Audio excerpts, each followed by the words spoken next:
Jingle bells swing and jingle bells ring. Ladies and gentlemen, week number 15 of CC. Welcome back, guys. It's your boy, Austin. We're going to talk about everything happening in esports the last week or so. Not a whole lot going on since we're in the holiday season. I hope you guys are all enjoying your family time, Christmas time, your shopping, your snow, your hot cocoa, whatever you got, guys, going on. But first off, let's talk about some Call of Duty. So we've got some Challengers news. FaZe has made their official comeback to the Challenger scene by having the FC Black roster with Exceed, Brat, Crimp, and Asim. Now, this is the first time we've seen a second FaZe team in I'm not sure how long, but they used to have two teams way back in the day, especially when they first started.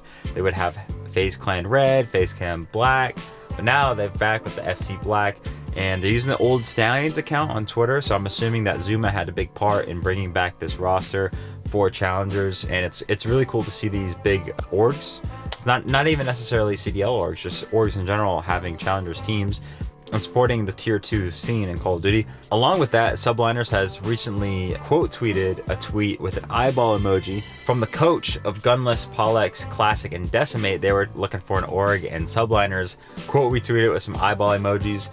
I hope this goes well because just a couple of weeks ago we saw Sentinels publicly state that they want to pick up Cody Schwab, teasing it, and then they didn't come to a conclusion that made sense for both parties, and it ended kind of ugly. So I hope Subliners actually locks this one down, doesn't make it a whole ordeal out of it, because Sentinels really kind of dropped the ball with Cody Schwab there. So but yeah, it's great to see these orgs finally kind of picking up where the CDL kind of slacked off with the Challenger scene and giving more support there, because as we all know, tier 2 esports is where, you know, the real talent is developed and the health of the scene really grows from the tier 2. So I'm looking forward to see how this pans out for Subliners and seeing how FC Black does in Major 1 in Boston.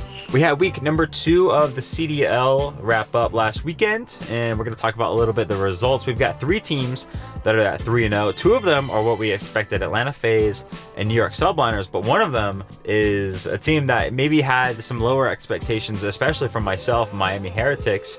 They came out hot. They are currently 3-0 with a 9-2 map count, the best in the entire league right now, and it's actually insane. I mean, they had the drive. All of the players were saying how they haven't had their chance to really break through since Black Ops 4. This is their time to shine, and the Miami Heretics are taking it to full advantage. So it's really cool to see. OpTic Texas at 3-1, sort of bouncing back from their first weekend results. Toronto Ultra are losing their first game to, believe it or not, Boston Breach, who are now at 1-3. Now, I had high expectations for Boston Breach myself, so I'm glad to see that they're actually able to perform against a top team like Toronto Ultra.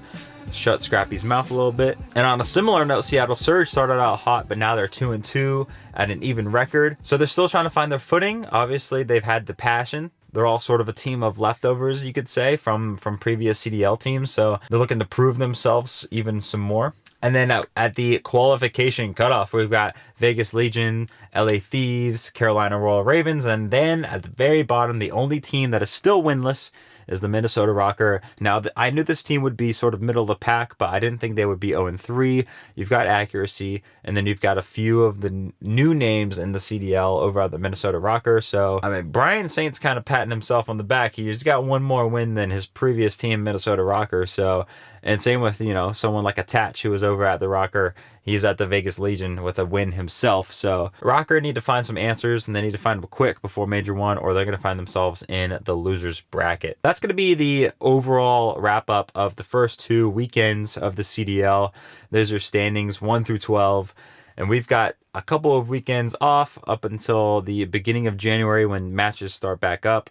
And then a few more weekends, and then we'll have Major 1 in Boston January 25th. That's going to be it for the CDL. Hopping over to Warzone, I got the homie, my man, Repulse, on the show with me. Repulse, we had the first big tournament on Urzikstan just last week with the OpTic Invitational tournament. Tell me, you know, kind of walk me through, how did that tournament go? How was the first look into competitive or Warzone 3? Yeah, I mean, honestly, I couldn't have asked for a better start to the year. Again, it's kind of we're obviously for Warzone, it's in a weird state as far as like competitive wise. We don't have a league, we don't have set quote unquote competitive tournaments or instead of like World Series Warzone, that doesn't start till like May, April, right? So right now we do a lot of we call them the fun tournaments. They're the Activision hosted tournaments, and they normally just change things up, and they're normally fun. But I like that the first one actually felt really competitive. When it was a 2-part day, the first day, well, that one was fun. Solo YOLOs, those are always cool, theatrical stuff. Very cool, just to kind of like, have something that anybody can compete in and just kind of have some fun with it. But then the second day was obviously the one that I was more intrigued in, the one that I was more locked into. That one was awesome, man. It actually felt really competitive, especially with match point. That is the second time we've done a match point tournament. I think because of like the new map and just in general, like, it just felt super competitive. Viewership wise, and the viewers, they loved it. That OpTic tournament was amazing. Shout out to Hitch, because they did a really good job even with the rule set. Yeah, I'm glad you brought up the match point. Do you think that sort of has a place in Warzone? Do you think maybe World Series of Warzone should move to that? What do you think about that? Yeah, I mean, in my opinion, man, I definitely think that is probably the best competitive rule set. I definitely think we need to have talks internally with people at Activision and just even competitors and see what they like. But one thing I'll always say, and I think if we want longevity in this sport, or we want longevity in the Warzone scene, I mean, to be fair, we've only had 1 year, right? But we have to start thinking of like, what is the best thing for viewership, not the best thing for competitive. And I know that kind of sucks, but at the end of the day, how competitive can you make a BR? There's really only so much you can. We should be making it to where every decision that we make is for viewership in mind, so that way we can continue to get sponsors. We can continue to keep the longevity of the Warzone competitive scene alive. And instead of just trying to make it the most hyper-focused, hyper-competitive, quote-unquote, esport that there is, so that way, but then in turn, it makes it boring for the viewers. So I think match point, I heard a lot of people from like competitors, they aren't the biggest fan, but they like how their viewership goes up crazy, or like they like how it brings in more eyes. So definitely, I think match point should be the staple going forward, or at least some type of variation of match point. And I think just in general, competitors should want to make this a viewers first experience, in my opinion. Beautiful. Well, I appreciate you hopping on and informing us all about the state of Warzone, and I'm really looking forward to the future of this game's competitive scene, and hopefully the World Series of Warzone sooner than later. I'm excited, man. Hopefully, I think that I don't know. Obviously, they haven't said anything, but I would assume March, April, May, around there, it'll start up. And then Shostin, make sure you've cleared those dates. You're coming with me to everything we go to. Hell yeah, Pops. Let's do it. All right, man. Appreciate you, Shostin. Thank you, man. Over in Counter-Strike, we had the Blast World Finals over in Abu Dhabi, a $1 million prize pool. And we had Vitality beat out FaZe Clan 2-0 in the grand finals to take home $500,000. Check this out. Auto shoddy. It reeks of desperation and the greatness that Vitality bring to the server yet again. They've done it.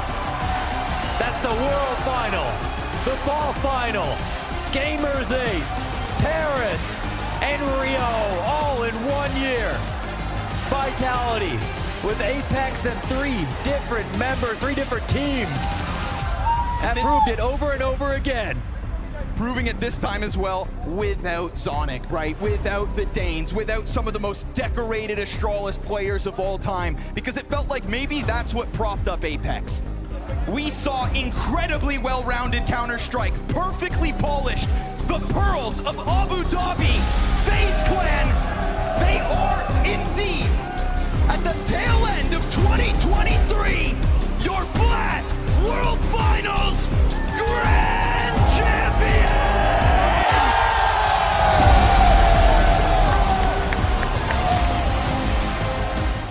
And Vitality had just beaten out FaZe Clan just 3 weeks prior at the Blast Premier Fall Final in Copenhagen. So Vitality just might have FaZe Clan's number. FaZe Clan was on a roll for a few weeks, or a few months actually, in CS2. Oh my gosh, my laptop almost fell. In CS2, Vitality coming out strong to end the year. And I just want to say, they're playing for a lot of money over there. They had a $400,000 tournament and then $1 million tournament just 3 weeks later. Where's Blast getting all his money from? CS players are rolling it in. Let's go. And I did want to point out that this is FaZe Clan's first tournament with their new player Frozen, who replaced Twist, who left to go join Team Liquid. They're still able to come out with second place, which is very impressive, which they got second with Twist. So it doesn't seem like it was a downgrade for the team. And then Mouse, which is where Frozen came from, they got fourth place. So Mouse is able to still have a performance out of them without Frozen as well. So all these teams seem to able to find, an appropriate substitute for the players that have left. So now it's up to see what Twist can do with his new team, since FaZe Clan is still able to sort of replicate the results that he was able to do with FaZe Clan when he was on the team. This past weekend, we had The Match, which was hosted by Ludwig and Mogul Moves. This is a melee 1st to 10 match versus Zain and Cody Schwab. Now, this is a number 1 Zain and number 4 Cody Schwab ranked melee players, and they had a 6-6 head-to-head matchup record all year long at majors, and so they wanted to determine who the best player of melee would be in 2023. So it was a big hype up. Shout out to Ludwig for this event. It was an awesome, kind of event and spectacle to have. It was tied 6-6, close games, and then Cody Schwab iced up and won 4 out of the next 5 games. Check it out. Join the team, dude. It's just Hashtag we drive. No! And he upbeats the other way so he doesn't hit Zain. Cody has won the 1st to 10. He is number 1 in the world. 10-7. Wow. Cody is shaking. He can't believe it. Oh my He's done God. He's taking a moment. GG's to Cody. And that is an absolute masterclass on the Fox Mark matchup. Yeah. Caps off a hell of a year with a 10-7 win over Zain. 10-7. Cementing himself as one of the few people to have become the best in the world at this game. I think it's like 5th or 6th. Not many have done it. Ken, me, Armada, HBox, Zain, Cody, right? Shout out to Cody Schwab. I mean, he really proved his, number 1 status. And I was a Cody Schwab believer when he won Big House 11. I sort of felt like he was the number 1 player after the the biggest super major of the year. And I think he deserves an org now. We got to get this guy an org for real. But besides that, that's gonna be it from your boy in the holiday season. Like I said, it's a little slow for esports, but we got our leagues signed up in 2024, and I'm really excited for those. So make sure you hit subscribe, turn on noties if you want to see the weekly episodes on time. And of course, it's been your boy Shawston. Have a Merry Christmas. I'll see you guys soon. Peace. Jingle